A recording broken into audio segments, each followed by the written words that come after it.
We get so many opportunities to go to so many conferences. The trick of it is to be able to isolate those that are going to add value. You're basically, your time is very valuable, and so when you allocate it, you're looking to basically come away learning more than what you did coming in. It had always been strange that the world's richest man could be a value investor, and not loads of people don't rush to value investing. So I think it only ever has attracted a certain type of bent person, and I think that they'll always exist. There'll always be value investors. We have to think about more profound issues about what value investing means. Are we talking about factors, which is typically not what discretionary investors focus solely on? And how do we think about how the economic landscape has changed, whether it's going from tangible to intangible investments, these notions of superstar firms, what these things mean for valuation. So it's a very deep and rich discussion. There are some investors who have taken the view that because it's been out of favor so long, there'll be some sort of rotation and value investing will outperform growth stock investing. I don't know.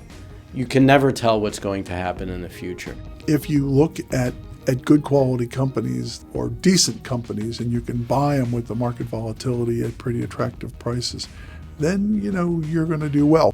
Buying companies at 10 to 14 times earnings, yes. And in today's world, that's not too bad.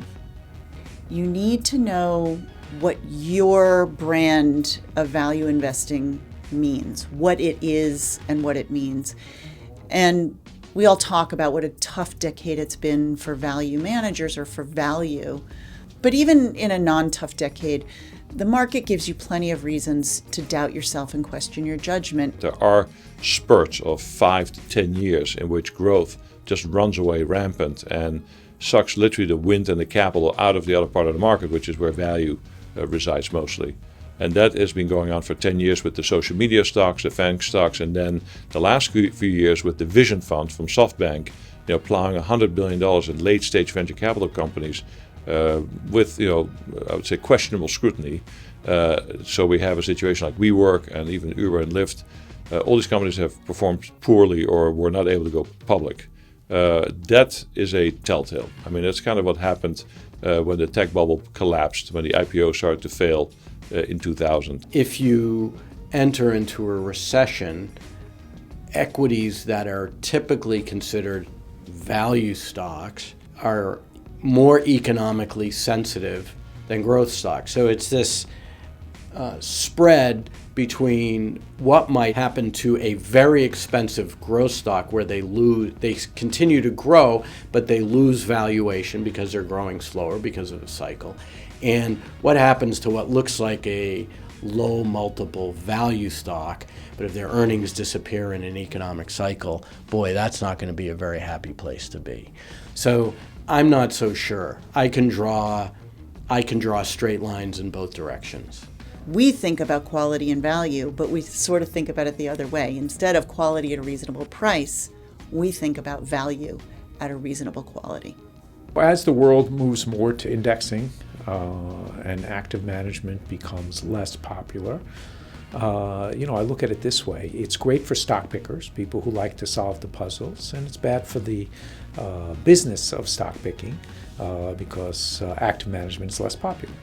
And so, it's that, the opportunity set will be great if more people give up trying, less competition. It's trying to understand, which companies are cheap for a reason and which companies are kind of hidden gems in a 42,000 publicly traded company universe.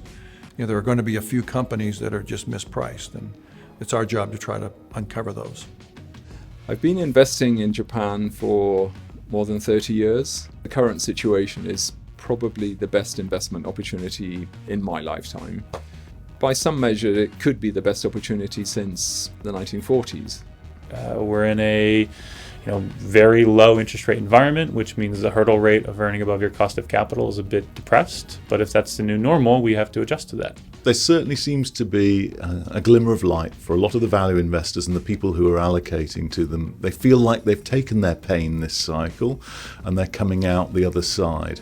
But the pushback to that, the counter argument, if you like, from some of the very sophisticated people, we had Michael Mabousin talking, for example, was just saying, you know, your parents value investing is not good enough anymore. Just scratching around for cheap stocks based on price earnings or price to book won't cut it anymore in a modern information-driven world. You've got to think beyond the earnings that are declared by the company and get into the real cash flows and understand those and the direction of those cash flows, and also the return on incremental capital invested, and then think about whether the company is going to be a hugely valuable business in 5 and 10 years. Value investing is, the way I would define it, is buying things for less than what they're worth. And that idea is going to be a timeless principle. So we'll have that same conversation 100 years from now.